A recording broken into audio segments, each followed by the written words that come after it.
Here in Washington today, the president unveiled his new budget, and he name-checked what Democrats are fast realizing could be the funnest thing in it. There are other steps we're taking to rein in deficits. I proposed a fee on big banks to pay back taxpayers for the bailout. Making banks pay back the bailout. This is turning out to be the best thing for Democratic politics since Michael Steele. And we've recovered most of the money we spent on the banks.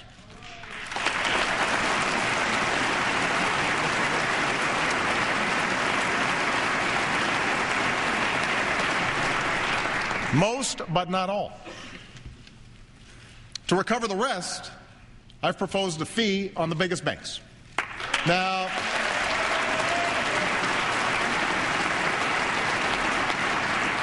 I know Wall Street isn't keen on this idea, but if these firms can afford to hand out big bonuses again, they can afford a modest fee to pay back the taxpayers who rescued them in their time of need.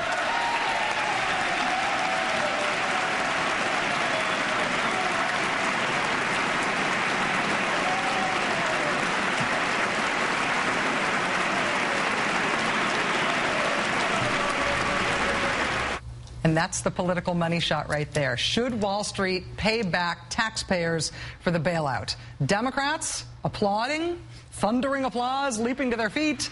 Republicans, time to fidget and maybe grumble. Definitely no applause. Republicans siding with Wall Street against paying back the bailout money is pure political gold for Democrats at a time when Democrats really need some of that.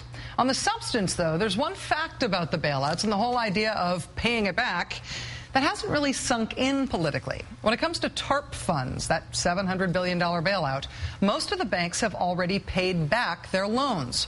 JP Morgan paid back its loan. American Express paid its loan back. Capital One paid its loan back. Goldman Sachs paid its loan back. Morgan Stanley paid its loan back. Except for a handful of companies, much of the TARP money has been repaid already. Why are the banks so eager to return these loans? It's in part because they are afraid of our next guest. Joining us now is Kenneth Feinberg. He's the Special Master for TARP Executive Compensation, also known as the Pay Czar, by people who know that the word czar in this case is hyperbole and that he's probably not even really Russian. Mr. Feinberg, thanks very much for coming on the show. Thank you. As I understand it, your job is very narrowly defined by Congress. You are to set executive pay limits at companies that received the most bailout money and only while they still have bailout money outstanding. Is that right? That's exactly right. That's the way the statute reads. I started with 7 companies. Bank of America and Citigroup repaid the taxpayer. That was my primary objective under the law. They're out. In 2010, I'm down to 5 companies: AIG, GM, GMAC, Chrysler, and Chrysler Financial. When you say it was your primary objective, it was your primary objective to get those companies to pay the money back? Clearly. The Secretary of the Treasury made that clear. The President made that clear. We've succeeded with those 2 banks.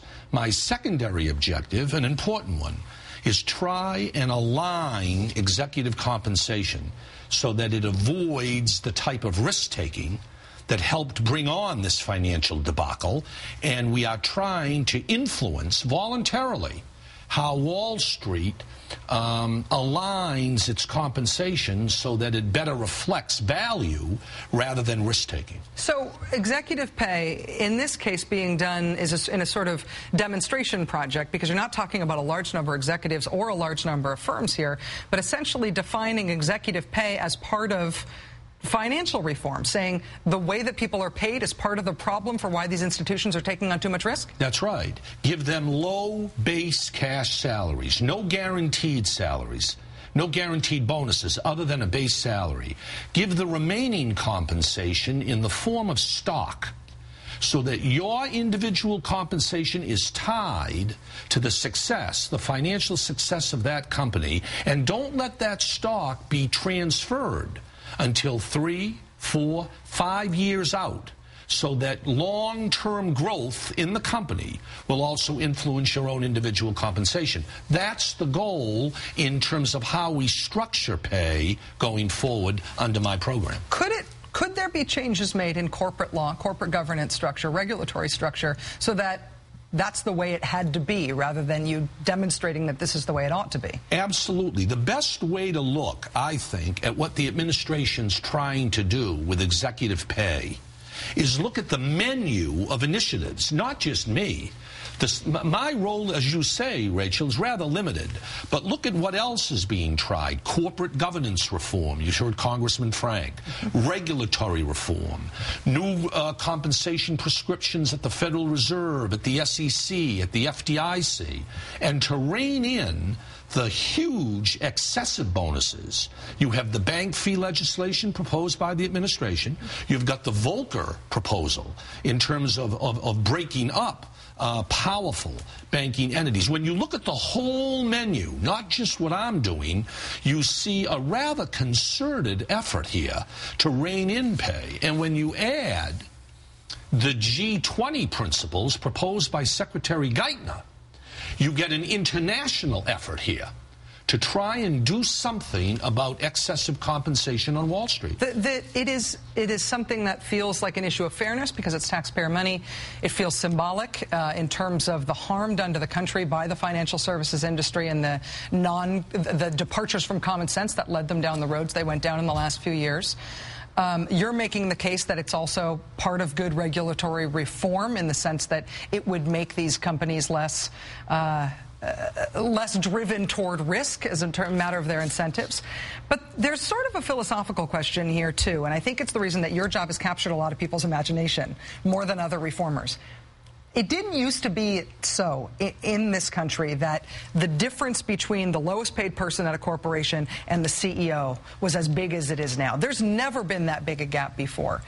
Is there a normative judgment to make about that? Is that bad for the country? Yeah, I think it is bad. I think the gap is much narrower in Europe and Asia.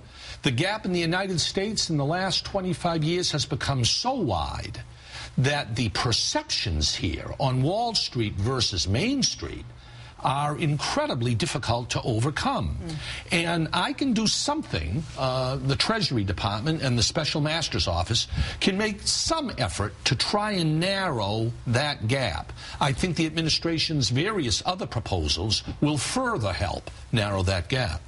Kenneth Feinberg is the Treasury Department's pay czar, and I use that term with affection, the czar part of it. My grandmother in Russia would be very surprised.